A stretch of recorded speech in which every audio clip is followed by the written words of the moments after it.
ভারী বৃষ্টির জেরে নদীর জল ফুলে ওঠায় বলদাঘাট সহ আশপাশের বিভিন্ন এলাকা প্লাবিত হয়েছে।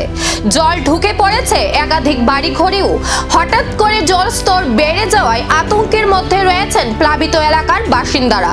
পরিস্থিতি খারাপ হওয়ায় অনেকেই বাড়িঘর ছেড়ে গবাদি পশু ও প্রয়োজনীয় সামগ্রী নিয়ে নিরাপদ আশ্রয়ের দিকে যেতে বাধ্য হচ্ছেন।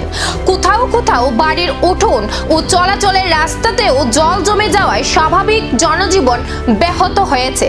স্থানীয়দের অভিযোগ, দ্রুত জল নামানোর পাশাপাশি প্রশাসনের পক্ষ থেকে পর্যাপ্ত উদ্ধার ও ত্রাণের ব্যবস্থা করা জরুরি।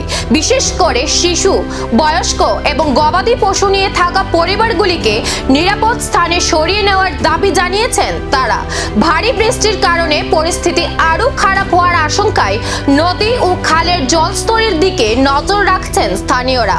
এই পরিস্থিতিতে প্রশাসনের পরবর্তী পদক্ষেপের দিকেই এখন নজর প্লাবিত এলাকার বাসিন্দাদের। প্রচুর পরিমাণে জল বাড়তেছে, যে অবস্থা দেখা যাচ্ছে বাড়িঘর মোটামুটি পালতল হয়ে যাবে। গরু বাছুর নিয়ে আমরা এখন খুব বিপদে আছি, গরু সব বিজে করে নিতেছি, কিন্তু প্রশাসন থেকে এখনো কোনো আসেনি। তারা এখানে প্রায় মনে করেন যে 150 ঘর এখানে বসবাস করতেছে। হ্যাঁ, সবাই মোটামুটি ক্ষয়ক্ষতি হবে, যে পরিস্থিতি দেখা যাচ্ছে সবারই ক্ষয়ক্ষতি হবে।